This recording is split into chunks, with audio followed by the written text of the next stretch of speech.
Okay, hi, this is Michael Ellis.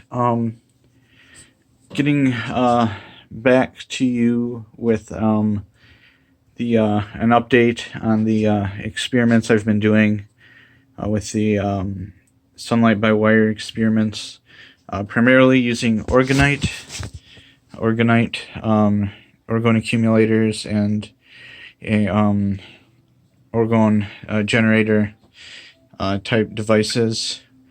In this case, I'm using actually changed the devices I'm using because depending on the locations I'm at. In this case, I'm using a kind of like I don't know what you call it, kind of like a brick, a brick of Orgonite. I had some coils embedded into it, but it's got a good sized pipe coming out of it, a copper pipe with a I don't know what you call it, grounding clip. Yeah, grounding clip, pipe clip, whatever you want to call it. Made for uh, grounding to water pipes and stuff. But in this case, I'm just using it to hold a wire onto the pipe there, instead of using an alligator clip or something. But so you see off of it, I have a wire, copper wire, and that's hooked to these beautiful alligator clips that you always see in my videos, and some other clips. And so we're doing the sunlight by wire experiment, and I'm trying different kind of organizational setups, depending on the polarity of the whatchamacallit, of the plates, meaning either connected directly to the pipe or like in a kind of dielectric or kind of opposite charge and related to the pipes, like organically speaking, or electrically rather speaking. So doing those, and then sorry about the noise background. So so like either doing them like directly attached to the pipe embedded into the orgonite, or doing them like in a like gray valve setup with like with a with a like a coil in the pipes, like they did, like some the early orgonite people did, in the sort of gray valve type of setup, hooked up there like that. So anyways, so I've discovered that you can actually use these as sources for your sunlight by wire. The problem is you can't use them like Galen Hieronymus did with the plate on top of the plants and the plate on the bottom of the plants.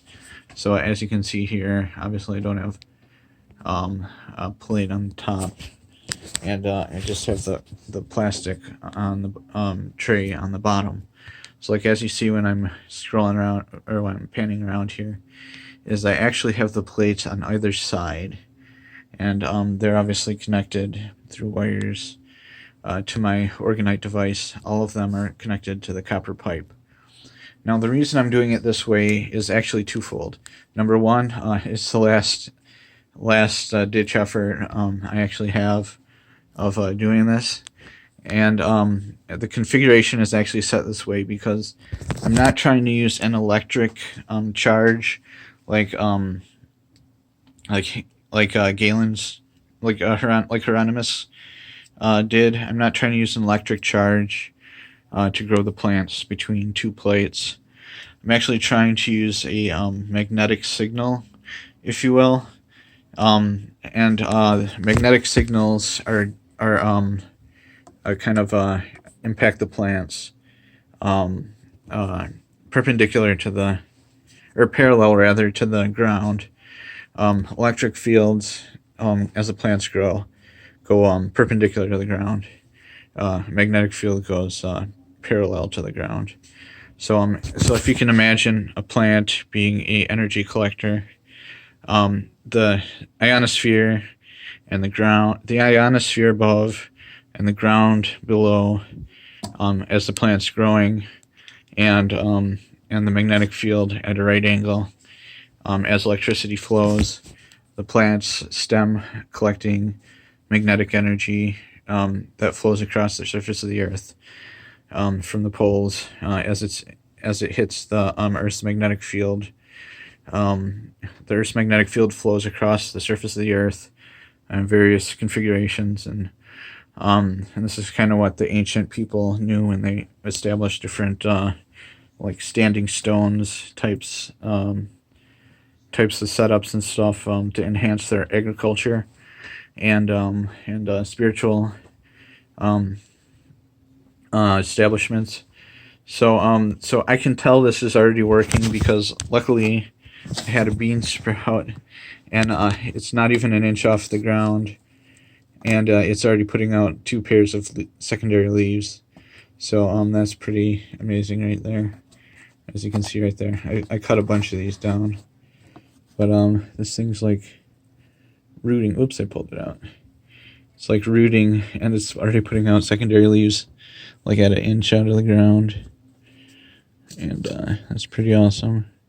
Gonna get buried back in there. So like that's pretty cool right there.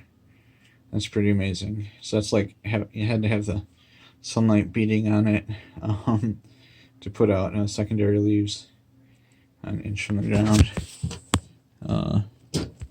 Actually, I wonder if that's because I had a bunch of stuff cut up. I don't know. Anyways, yeah. So yeah.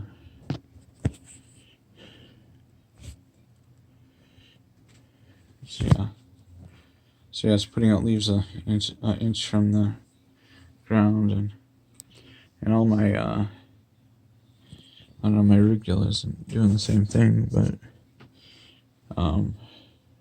yeah, it's there. They're my newer arugula. It's already starting to leave. Not pretty far from the ground either. So yeah, so yeah, we're doing pretty good. So I'll actually have to update this a little bit later. Once more, my beans sprout. I went and cut everything down, and we'll see again if they get leggy or not. But that's actually promising. That one plant right there. It's actually pretty promising if that's actually a true leaf coming out at an inch growth. That'd be pretty promising. So yeah, so I'll just have to see if that's the rule and not an exception, with other plants starting to grow. Since it hasn't been very long since I planted all the this second or this third or fourth or fifth round of plants, or beans rather, seeds. So I'll see what happens from there on, but I'm getting a good feeling about this, a very good feeling about this. You can actually hear the energy, kind of in your ears, like the ringing after you damage your ears.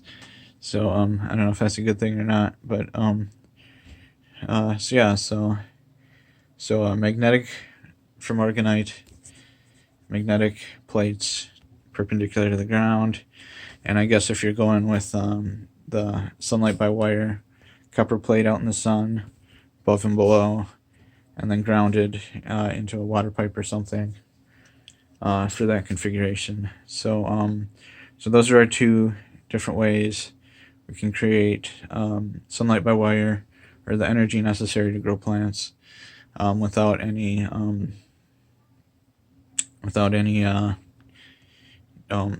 direct sunlight impacting them. So yeah, so experiment with that, and stay safe and have fun. And oh yeah, as a side note, I'm trying to experiment with the sprouting with fermenting some sprouts that I grew, and I should post an update to that, whether or not they taste really good. very good. Once they're all fermented and stuff. Um, so if they taste halfway decent, I'll post information on how to do that. It's kind of an experiment. I couldn't find a lot of information about it online, so so that's kind of an interesting thing. So okay, so yeah, so so yeah, I guess that's all. Stay safe and have a good rest of the week or month, and have fun. Talk to you later. Thanks. This is Michael Ellis.